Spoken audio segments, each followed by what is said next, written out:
I recently bought the cheapest BMW Z4M Coupe in the UK. Here it is. It's a 2006 car with over 100,000 miles and it is a lot of fun. I then took it on a track day and had a fantastic time.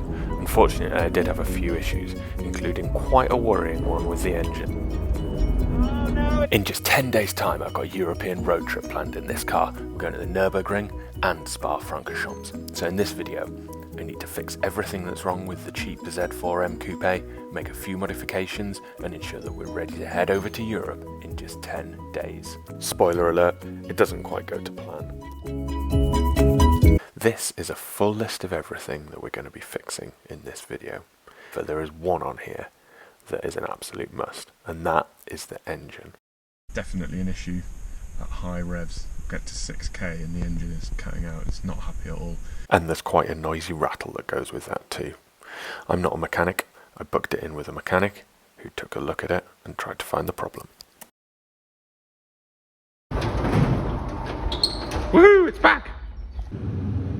So under here we found the engine rattling noise, which was down here under this heat shield.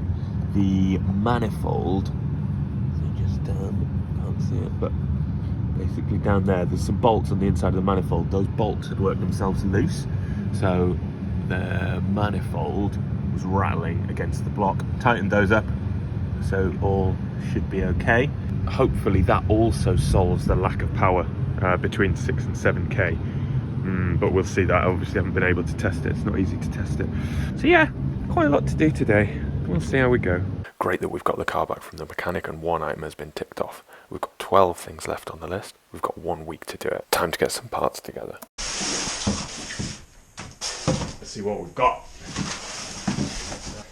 Missing piece for inside the wheel arch. We've got power flex, rear lower control arms, camber adjustable, all the bushes for the diff, the inner and outer upper and lower control arms, and some stickers. Ooh, lots of stickers. Need a power flex sticker, let me know in the comments. Next package, that's the sensor for the headlights, Motul RBF 600. These were ridiculously expensive and hard to find. They're the clips for the headlight thing. This one is very exciting, but not very exciting to look at. So these are Carbotech brake pads for XP10s, front and rear. It's really not going to be a very exciting package to look at because it's literally going to be a brake pad. But yeah, there you go, brake pads. The big news though is those front brake pads don't fit a Z4M caliper. Those front brake pads fit the calipers that are hopefully in here. Front brake upgrade. Renault Megane RS260 Brembo calipers, 4-pot with a 3 parts adapter. Very excited about those, yeah. Work with the standard Z4M discs, hell braided lines, some beautifully machined adapters as well. Look at those. Ooh.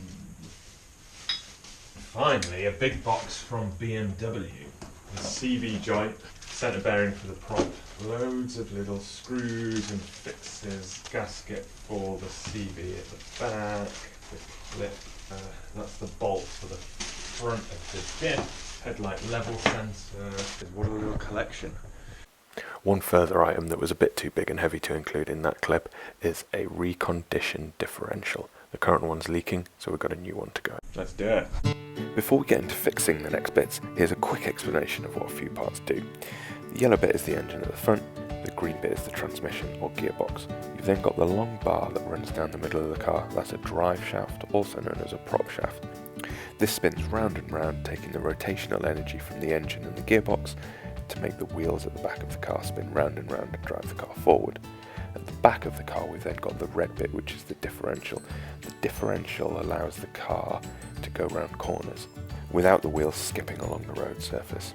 When a car goes round a corner, the wheel on the outside has to travel a bit further than the wheel on the inside, and the differential has a series of gears inside it which allows this to happen. I've got the car up on the lift now, so we can get underneath and have a look at what needs to be done. We've got the differential out here, it goes in that cradle there, and we can have a better look around underneath the car. Here are the brake lines that definitely need replacing, so we're going to do that job while we're under here for sure.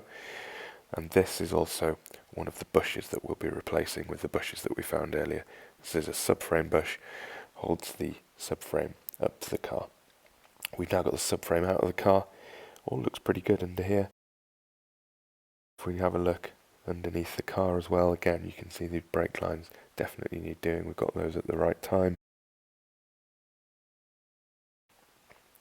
But generally underneath the car it all looks pretty good. There's no major rust on the chassis. A little bit of surface rust here and there, but nothing to worry about. Having another look around, we can see that the brake lines are definitely in need of replacement. That's why we're going to do that job. But everything else looks pretty good under here.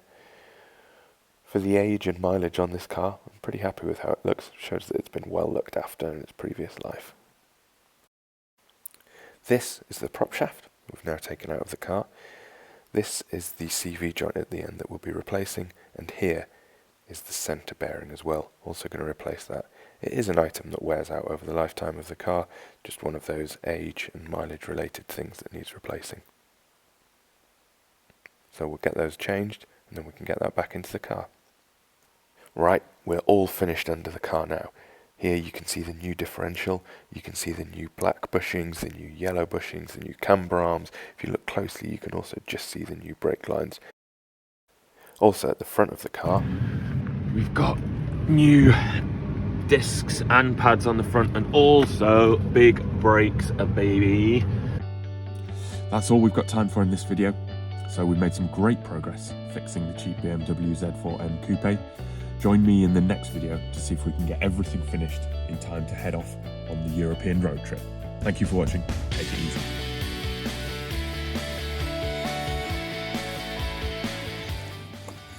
Chances of getting this off? Minimal, I would say. So it's good news and bad news.